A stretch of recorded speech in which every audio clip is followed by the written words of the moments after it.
کہ تیرا میرا گھر بانٹا ہوا نہیں ہے، تو محسوس نہیں کرے گا۔ اس لیے رات کے پردے میں، کبریائی کی تنہائی میں، وحدت کی خلوت میں تجھے بلایا، مجھے علی کے لیے بطول کا رشتہ چاہیے۔ سر اٹھانا، جو سوچ کے جنگل میں کھویا ہوا نہیں، جس کی ماں کے دودھ کا اثر علی کو ماننا ہے، اس کے لیے جملہ کہہ رہا ہوں۔ رسول نے سجدہ کیا۔ پالنے والے لمبی چوڑی تمہید کی ضرورت کیا ہے؟ میں تیرا بندہ، بطول تیری کنیز، جبریل کے ذریعے پیغام بھیج دیا ہوتا، میں ہاں کر دیتا، حجاب الہی میں زلزلہ آیا، کہا اے میرے حبیب، جبریل جیسے کمین کی زبان میں یہ طہارت کہاں کہ وہ بطول کا رشتہ مانگے۔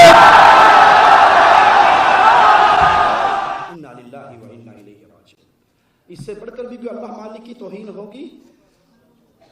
اگر اللہ کہتا ہے میرا جسم ہوتا، میں فاطمہ کا ہاتھ مانگنے کے لیے اے محمد علیہ السلام تیرے دروازے پہ چل کے آتا، میں قدیر ہونے کے باوجود مجبور ہوں۔ اللہ کی قسم، جو مجبور ہو وہ اللہ نہیں ہے، یہ تمہارے بنائے ہوئے جھوٹے الہوں کا تصور ہے۔ تعالی اللہ عما یقولون۔ آج کے مشرک اللہ مالک کی توہین کرتا ہے، شرماتا نہیں ہے، نام اسلام کا لیتا ہے، کام ابو جہل سے بھی برے کرتا ہے۔ یونس گوہر شاہی کو آپ نے سنا ہوگا، یونس گوہر شاہی اپنے پیر ریاض گوہر شاہی کے نام کا کلمہ لکھتا ہے، اللہ کی قسم اس کی تقریر کے دوران اس کی سکرین کے اوپر لکھا ہوا ہے لا الہ الا ریاض۔ ہوگی کبھی حرامی مخلوق بنی، بے شک اس کو کیا کہیں گے؟ لا الہ الا اللہ، جس کی دماغ میں حرامی سوچ پیدا ہوئی اور حرامی پیدا ہوا، جس کے دماغ میں ابلیس جیسا کانسیپٹ تھا، تب ابلیس کو بنانے سے وجود میں لے کر کے آئے۔ کیا کہیں گے اس کو کہ یہ جو حرامی ہے، حرامی ہو، شرم نہیں آتی ہے مخلوق بنا کر کے اور پھر خالق کے اوپر انگلیاں اٹھواتا ہے، بے غیرتی کی انتہا ہوتی ہے۔ لا الہ الا اللہ نہیں، لا الہ الا ریاض۔ جب شرک اکبر امت کو ہلاک کرنے پہ آتا ہے، اللہ کی قسم ان کا خون پانی سے زیادہ سستا ہو جاتا ہے۔ یہ شرک اکبر نہیں تو اور کیا ہے؟ ابو جہل نے تو کہا تھا ہاں اولائی شفعاؤنا عند اللہ، ساڑی سندا کوئی نہیں، انہاں دی موڑدا کوئی نہیں، اور یہاں اللہ کے نام کو ہٹا کر ریاض کا نام اللہ کے نام پہ لکھ دیا گیا ہے۔ یہ وجہ ہے اس امت کی ہلاکت اور بربادی کی۔ قرآن خبر دے رہا ہے اس کلمہ گو انسان کو، انہو من یشرک باللہ فقد حرم اللہ علیہ الجنہ، جو بھی اللہ کے ساتھ شرک اکبر کرتا ہے جنت اس پہ حرام ہو جاتی ہے، جہنم اس کا ٹھکانہ ہے، اور جہنم سے برا کوئی ٹھکانہ نہیں ہے۔ آج مسلمان اپنوں اور غیروں کے ہاتھ سے پٹ رہا ہے، اس لیے کہ ایمان کا بیڑا غرق ہو چکا ہے، درختوں پر امیدیں ہیں، پتھروں پر امیدیں ہیں، اللہ مالک سے نا امیدی ہے۔ اور جو مسلمان ان کو وادی شرک سے نکالتے ہیں، ان کو گالیاں دیتا ہے، ان کو وہابی کہتا ہے، ان کو غیر مقلد کہتا ہے، ان کو مرتد کہتا ہے، ان کو مختلف ناموں سے پکارتا ہے۔ آئیے اس ذاکر کا جملہ سنیے، وہ کہتا ہے اہل حدیث کو گالی دیتے ہوئے، وہابیوں کو گالی دیتے ہوئے، کہ وہابی کتے سے زیادہ نجس ہے، جہاں مل جائے واجب القتل ہے۔ يقول هذه فتوى، هذا يلزم الامام بالانتظار السلبي عليه لعنه الله تعالى. نعم، يقول هذه فتوى، كلمة فتوى وظيفة، فتوى موجودة، الفتوى موجودة، محمد الصادق قالها قبل 7 سنين، قالها الوهابي نجس بل أنجس من الكلب. خذ سلاحك وقاتل كل وهابي نجس. فالوهابي الإرهابي الكافر الناصبي الوحشي يجب قتله، وكل من يؤيده بنحو أو بآخر من رجل دين أو غير رجل دين يجب قتله. ومن لا يقول بوجوب قتل هؤلاء وبوجوب قتل مؤيديهم فهو علانية يكفر بالقرآن الكريم. جرم کیا ہے؟ محمد بن عبد الوہاب رحمہ اللہ کا جرم کیا تھا؟ اس نے قولوا لا الہ الا اللہ کی تحریک کو دوبارہ زندہ کیا تھا۔ چندے مانگے تھے، نیازیں مانگی تھی، 5واں حصہ مانگا تھا، صرف یہی کہا تھا نا قولوا لا الہ الا اللہ۔ اور آج اہل توحید کا یہی جرم ہے، وہ توحید کی طرف بلاتے ہیں، یہ جواب میں واجب القتل اور گستاخ رسول کے فتوے جاری کر کے ان کے خون کو حلال کرتے ہیں۔ ہم ان قبر پرستوں سے، ان پیر پرستوں سے، مردہ پرستوں سے سوال کرتے ہیں قرآن حکیم کی آیت کی روشنی میں، فَأَيُّ الْفَرِيقَيْنِ أَحَقُّ بِالْأَمْنِ، امن کے متلاشیوں ہمیں سوال کا جواب دو، کون سا فریق امن کا مستحق ہے؟ جو لا الہ الا اللہ کہے اس کو امن ملے گا، یا جو کہے لا الہ الا بشار، کس کو امن ملے گا؟ جو لا الہ الا اللہ کہے، محمد الرسول اللہ کہے، دوسرا فریق لا الہ الا اللہ چشتی رسول اللہ کہے، امن کس کو ملے گا؟ ایک اللہ کو سجدے کرے، ایک قبر پہ سجدے کرے، امن کس کو ملے گا؟ ایک یا اللہ مدد کہے، ایک یا علی مدد کہے، امن کس کو ملے گا؟ ایک اپنے ہاتھ میں تعویذ باندھے اور ایک شفا کے لیے رب کو پکارے، امن کس کو ملے گا؟ ایک بیت اللہ کا طواف کرے، ایک قبر کا طواف کرے، مجھے بتائیے امن کس کو ملے گا؟ امن ملنے کے لیے راستہ بتا رہا ہوں قرآن کی آواز میں۔ ایک کہتا ہے فرمان مصطفیٰ حرف آخر، اتھینٹک بات، آخری بات ہے۔ دوسرا کہتا ہے حدیث تو ہے ہمارے مذہب کے خلاف ہے، مولوی صاحب کی بات آخری بات ہے، ایک رسول کی بات کو آخری سمجھتا ہے، ایک پیر و مرشد کی بات کو آخری سمجھتا ہے۔ فَأَيُّ الْفَرِيقَيْنِ أَحَقُّ بِالْأَمْنِ، بتاؤ پھر امن کا حقدار کون ہے؟ قرآن امن کا جواب دیتے ہوئے کہتا ہے الَّذِينَ آمَنُوا وَلَمْ يَلْبِسُوا إِيمَانَهُمْ بِظُلْمٍ أُولَئِكَ لَهُمُ الْأَمْنُ وَهُمْ مُهْتَدُونَ۔ امن چاہتے ہو قبروں سے سروں کو اٹھا کر مسجدوں میں آ کے سروں کو جھکا لو، یا علی مدد کی صداؤں کو چھوڑ کے یا اللہ مدد کی صدا پہ آ جاؤ، شرک اکبر سے برات کر کے توحید کی وادی کے اندر آ جاؤ، اللہ تمہیں امن عطا فرمائے گا۔ اگر خون مسلم کی اس بہتی ہوئی ندی کو روکنا چاہتے ہو، شرک اکبر سے بعد آؤ، فرقہ پرستی سے بعد آؤ مصطفیٰ علیہ الصلوۃ والسلام کی شریعت سے، آپ کے دامن سے چمٹ جاؤ اور اس آیت کو اپنے سامنے رکھو، وَأَنَّ هَذَا صِرَاطِي مُسْتَقِيمًا، یہ میرا سیدھا راستہ ہے، فَاتَّبِعُوهُ، چلو اس راستے پہ، پیچھے چلو اس راستے پہ، وَلَا تَتَّبِعُوا السُّبُلَ، الٹی سیدھی راہوں پہ نہ جانا، ٹیڑھے راستوں پہ نہ جانا، فَتَفَرَّقَ بِكُمْ عَنْ سَبِيلِهِ ذَلِكُمْ وَصَّاكُمْ بِهِ لَعَلَّكُمْ تتقون، ترچھی راہوں کو چھوڑ کے، ٹیڑھے راستوں کو چھوڑ کے صراط مستقیم، صراط مستقیم نام ہے قال اللہ وقال الرسول، جو اللہ نے کہا، جو رسول اللہ صلی اللہ علیہ وسلم نے کہا، جو اصحاب مصطفیٰ نے سمجھا، سلف صالحین کے نہج پہ، صحابہ کے نہج پہ قرآن و حدیث کو سمجھنا، تو اس ظلم سے کیسے اپنے آپ کو بچائیں؟ شرک اکبر سے بعد آئیں، فرقہ پرستی سے بعد آئیں، مسلم بنے ہوا سماکم المسلمین، اہل سنہ کے دامن سے چمٹ جائیں، اصحاب مصطفیٰ کے منہج پہ آ جائیں اور قرآن حکیم کو اپنے لیے آئیڈیل بنا لیں۔ برا ہو علماء سو کا جنہوں نے قرآن چھین لیا ہمارے ہاتھ، جی قرآن سمجھن واسطے 18 علوم دی لوڑ پیندی ہے، قرآن نہیں سمجھنا، ملفوظات حضرت جی کی موجود ہے، ملفوظات فلاں حضرت کی موجود ہے، ارے پیارے بھائی وہ مصطفیٰ علیہ السلام کی ذات ہے جس کے بارے میں مالک فرماتا ہے وَمَا يَنطِقُ عَنِ الْهَوَىٰ إِنْ هُوَ إِلَّا وَحْيٌ يُوحَىٰ، ہر بندہ اپنی مرضی سے بولتا ہے، محمد عرش والے کی مرضی سے بولتے ہیں صلی اللہ علیہ وسلم۔ اس قرآن کو اپنا اوڑھنا بچھونا بنائیں، اس دین اسلام کی طرف لوٹ آئیں، اللہ سے دوستی لگا لیں۔ اللہ کی قسم جب مومن اپنے رب سے دوستی لگاتا ہے توحید میں سچا ہو جاتا ہے، کائنات مل کے اس کا کچھ بگاڑنا چاہے تو بگاڑ۔ اللہ سے دعا ہے اللہ ہماری خطاؤں کو معاف فرما دے، اللہ ہماری سیاہکاریوں کو معاف فرما دے، اللہ ہمیں زندہ رکھے، ایمان پہ رکھے، توحید پہ رکھے۔ پیارے بھائیوں، آپ کے سامنے یہ سب مناظر، یہ سب کلپ دکھانے کا مقصد، چلانے کا مقصد کیا ہے؟ آپ کی ذمہ داری اور میری ذمہ داری بہت بڑی ہے۔ اب وہ وقت نہیں رہا کہ ہم لمبی چادریں اوڑھ کے سو جائیں، جاگنے کا وقت ہے۔ اللہ ہمیں جب تک زندہ رکھنا، ایمان پہ رکھنا، توحید پہ رکھنا، لا الہ الا اللہ کے پیغام کو پھیلانے والا بنا کے رکھنا۔ جب موت دینا، شہادت کی موت مدینہ الرسول میں دینا، ہماری زبان سے لا الہ الا اللہ کا وعدہ نکل رہا ہو اور اہل شرک کے ہاتھوں ہم شہادت کا جام پی کے تیری جنتوں کی طرف بڑھ رہے ہوں۔ اقول قولی ھذا واستغفر اللہ لی ولکم ولسائر المسلمین فاستغفروہ انہ هو الغفور۔